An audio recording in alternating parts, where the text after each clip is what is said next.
When you're thinking about media and how it's transformed over the years, what you really want to think about is kind of, becoming your own network.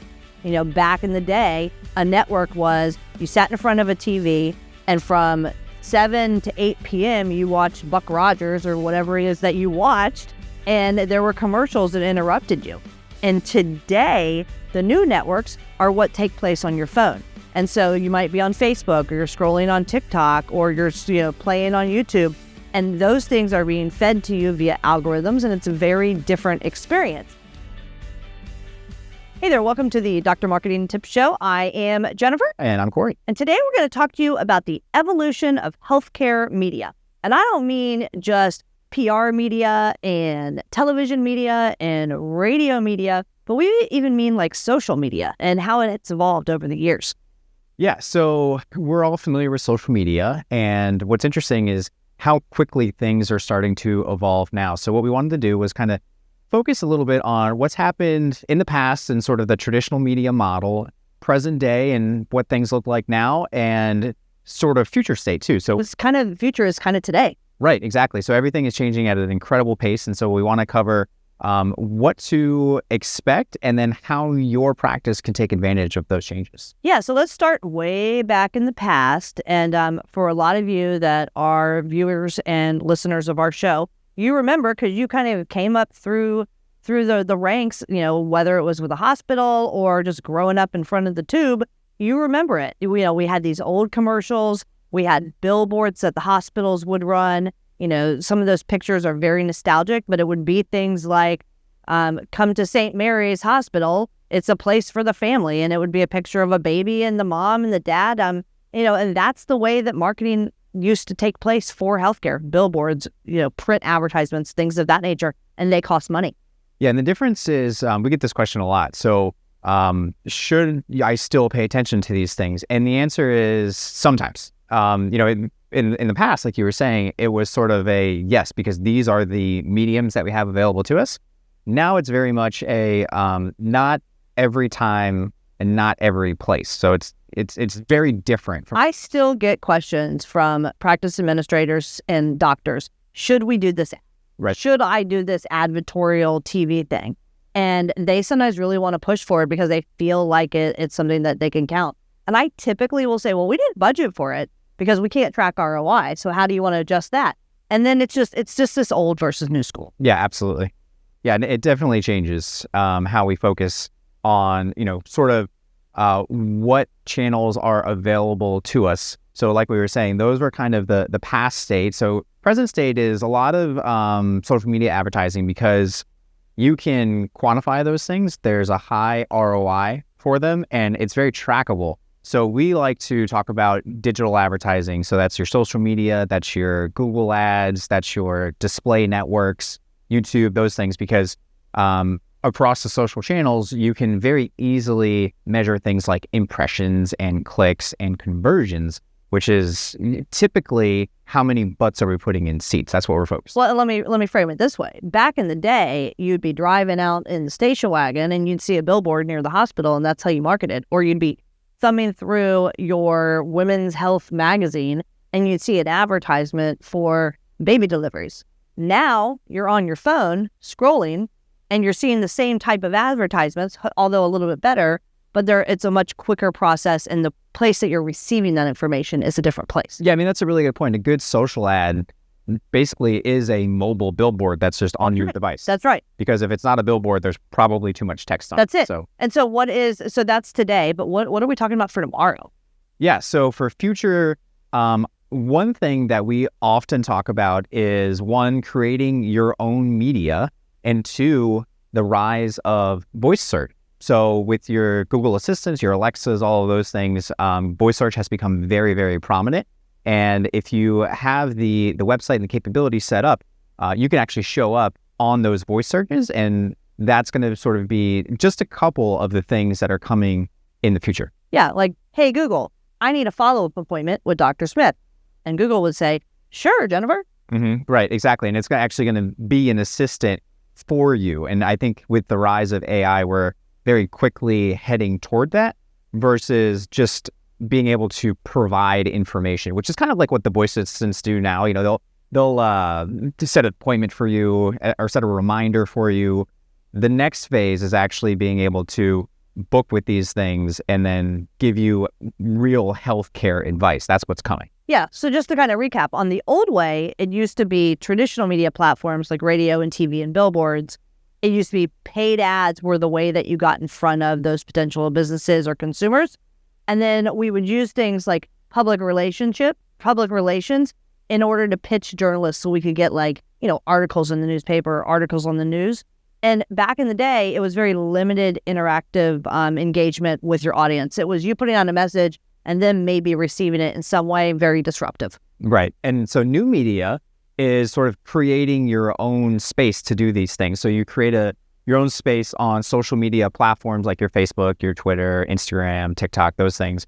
And then you can really earn this exposure through these engaging and authentic relationships. In other words, your providers are creating this content, they're doing these videos, and then you can control that message from beginning to end, and you're not relying on a magazine publication or a local news station to do that. And that's really been sort of the transformation in this new way of public relations. Now we're focused more so on owning the message ourselves.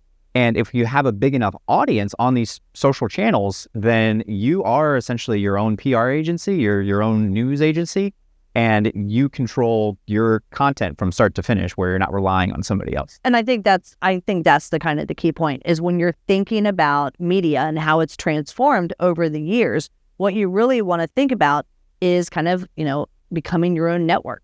Back in the day, a network was you sat in front of a TV and from 7 to 8 p.m. you watched Buck Rogers or whatever it is that you watched, and there were commercials that interrupted you. And today, the new networks are what take place on your phone. And so you might be on Facebook or you're scrolling on TikTok or you're playing on YouTube, and those things are being fed to you via algorithms, and it's a very different experience. In fact, I would argue that you've got the old networks of things like A&E and ABC and CBS and TNT. Those are traditional networks. And then you had, you've got things like networks of Hulu and Netflix and YouTube and Showtime and things like that. Those are the networks of the modern era. And now we've moved into this era of TikTok as a TV network and LinkedIn is a TV network and things like, what's the one that you played the video games? There's a ton of them. Yeah, Twitch is Discord, Facebook is a network, and those are the new TV networks. So as a practice, if you're able to find a way to grow an audience and deliver great content that's genuine and transparent and kind of fun, then you're appealing to an audience and you're developing a real network. And so I think we have to start thinking in terms of TV networks because we all understand what a TV network is. Yeah, and it's funny you say that. I was thinking about that. Yesterday I was scrolling through YouTube shorts, and as I was kind of like flipping through, I was like, I'm just flipping channels essentially. That's exactly it. On my phone because it was different places that I follow or different channels that the algorithm thought that I would be interested in.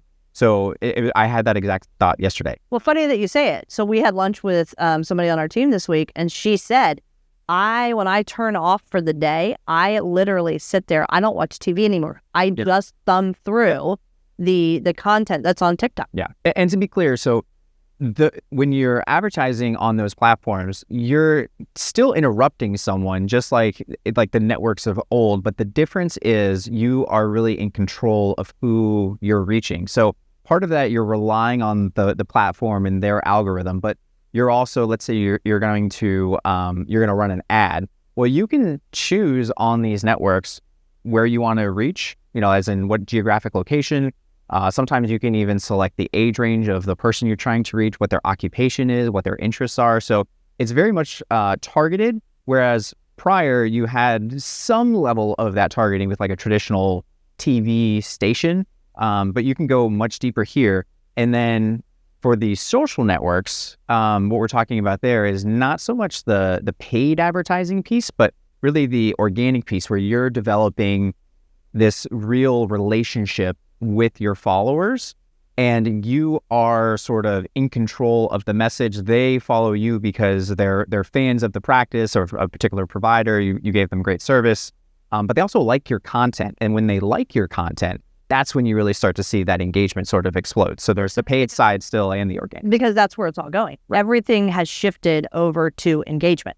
And so when you're running ads or trying to interact with an audience now, instead of hiring that PR person or doing that advertorial that would be on the old TV networks, basically you're creating a sponsored opportunity or an opportunity to tell your story, but at the same time, promote the practice, promote the doctor, promote the new office, but you're doing it in a very engaging and authentic way. And so there's been a real shift to that level of engagement and being very interactive with our patients. Yeah. So for example, you can actually, you can run an ad or have a post where, you're essentially having a live conversation, quote unquote live, that could be a chat bot or AI or something to that effect. But the person who just saw your ad can click the banner, and then that opens up a chat box, and then they can start having a dialogue and essentially book that appointment in that moment versus watching TV and then having to pick up the phone or go to their computer and then book or call the next time that, your office is open. So it's a very, very much streamlined and efficient way to get to the same end goal, but it's much more engaging for the user. Well, and then just like we're engaging on social or on those social networks, we're engaging in the way that we are communicating.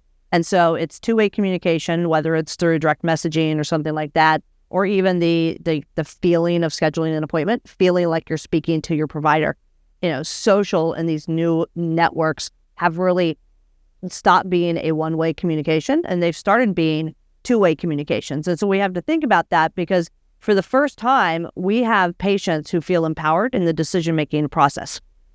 Yeah. And so when I'm surprised we actually made it this far into this and have not talked about reviews. We're given stats. Yeah. Right. So today, most patients say that ratings and reviews of the provider or the practice is the number one thing that they consider before scheduling a doctor's appointment. And in the past, it would just be essentially, I go to the doctor says I need a referral, go to Dr. Smith, who's a great cardiologist. Well, I'm just going to go to Dr. Smith because that's what my doctor just said to do.